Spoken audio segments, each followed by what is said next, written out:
আমার সকল বন্ধুদের নমস্কার জানিয়ে আবার নিয়ে এলাম একটা নতুন রেসিপি। আজ আমি তোমাদেরকে দেখাবো কাঁচা আমের ঝুরি মিষ্টি আচার।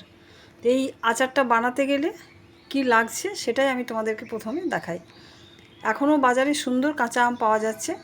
আমি এখানে 1 কিলো কাঁচা আম রেখেছি। আমগুলো প্রথমে খুব ভালো করে ধুয়ে নিয়েছি। তারপরে আমগুলো ছাড়িয়ে গ্রেট করে নেব, সেটা আমি পরে দেখাচ্ছি। দেখো, আমগুলো ছাড়িয়ে এই যে গ্রেটারটা আছে, যেটা সবচেয়ে বড় সাইড, সেই দিকটা দিয়ে আমি আমটা গ্রেট করে নেব। আমগুলো ছাড়িয়ে ভালো করে আবার ধুয়ে নিয়েছি।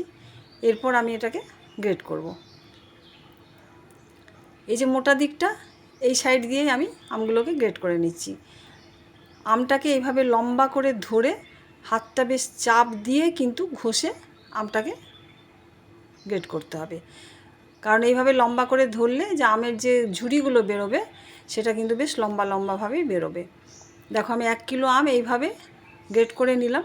আমটা দেখে মনে হচ্ছে পেকে গেছে, কিন্তু না, আমটা বেশ শক্ত আছে।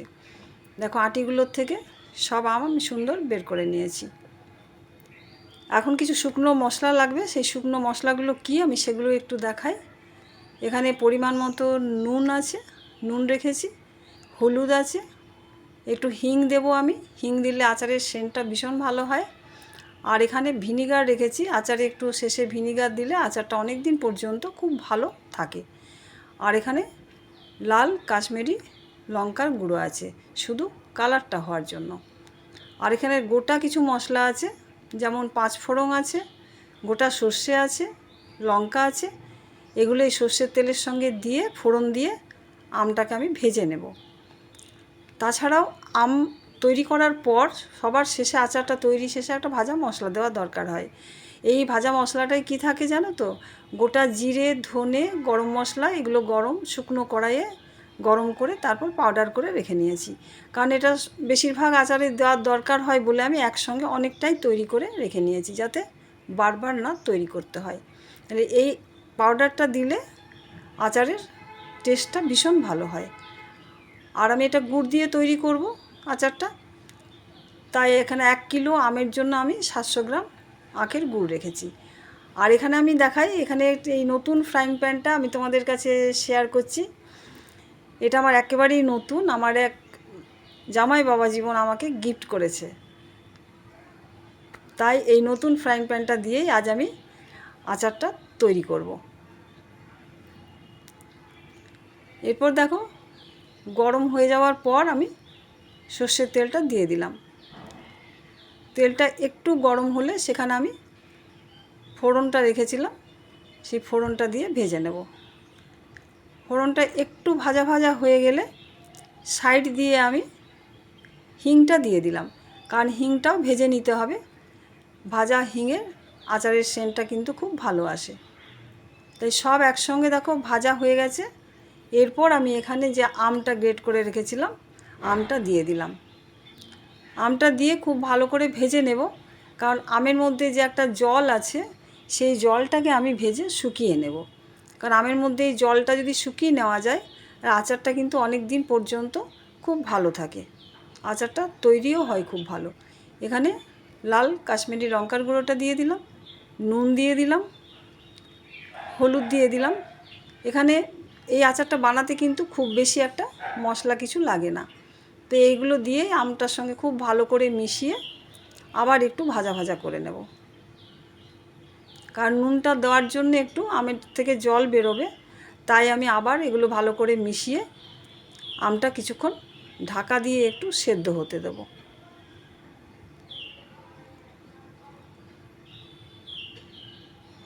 দেখো, এগুলো দিয়ে ভালো করে নাড়াচাড়া করে আমি আবার ঢাকা দিয়ে দিলাম।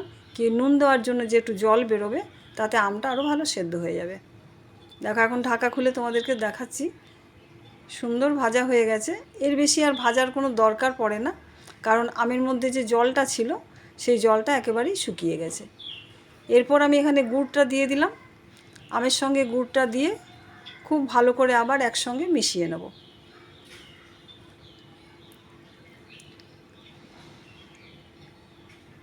দেখো, একসঙ্গে আমের সঙ্গে গুড় মিশিয়ে আবার কিছুক্ষণের জন্য ঢাকা দিয়ে দেবো। কি গুড় থেকে যে জলটা বেরোবে সেটাতেই কিন্তু আমটা আরেকটু ভালো সেদ্ধ হয়ে যাবে। এখন আমি ঢাকা দিয়ে দিলাম। দেখো কিছুক্ষণ পর আমি ঢাকা খুলে দেখাই যে গুড়টা থেকে যে জলটা বেরিয়েছে তাতে আমটা দেখো সুন্দর সেদ্ধ হয়ে যাবে। এবার আবার কিছুক্ষণ এইভাবে নাড়াচাড়া করে রান্না করে নেব, কি জল জল যে ভাবটা আছে সেটা একটুখানি ঘন হয়ে যাবে। দেখো আমি গ্যাস বন্ধ করে গ্যাস থেকে কিন্তু কড়াই তুলে নিয়েছি। এরপর কিছুক্ষণ এখানে ঠান্ডা হতে দেব। এরপর যে ভাজা মশলাটা রেখেছিলাম, ভাজা মশলাটা দিয়ে দিচ্ছি সবার শেষে। তাতে কি আমের সেন্টটাও ভালো হবে, আমের টেস্টটাও খুব ভালো হবে। সবটা দিয়ে ভালো করে মিশিয়ে নিলাম। তারপর শেষে যে ভিনিগারটা রেখেছিলাম, ভিনিগারটা এখানে দিয়ে ভালো করে আবার মিশিয়ে নেব। ওই যে বললাম ভিনিগারটা দেওয়ার জন্য আচারটা অনেক দিন পর্যন্ত খুব ভালো থাকবে। এই আচার কোনো রোদে দেওয়ারও দরকার হবে না। এইভাবে দেখো ঠান্ডা করে নেব। দেখেছো কত সুন্দর তৈরি হয়ে গেছে, কতটাই ঘন হয়ে গেছে দেখো ঠান্ডা হওয়ার পর। দেখেছো কতটা ঘন হয়ে গেছে। এরপর আমি এটা ঠান্ডা করে একটা কাঁচের পাত্রে তুলে নেব। এই গরম ফ্রাই প্যান থেকে আমি একটা কাঁচের পাত্রে তুলে নিচ্ছি। এই আচার যে শুধু ভাত দিয়ে খাওয়া যায় তা নয়, রুটি পরোটা সব কিছুর সঙ্গে কিন্তু খাওয়া যেতে পারে। দেখেছো কত সুন্দর এটা তৈরি হয়ে গেছে। খুব বেশি উপকরণ লাগে না, খুব বেশি পরিশ্রমও লাগে না। তাই বন্ধুরা আবার বলছি, এখনও ভালো কাঁচা আম পাওয়া যাচ্ছে বাজারে। তোমাদের ইচ্ছে হলে একবার এইভাবে বানিয়ে নিতে চেষ্টা করো।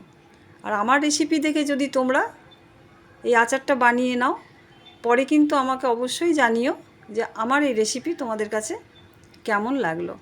তাহলে আজকের মতন আমি এখানেই শেষ করলাম। টাটা।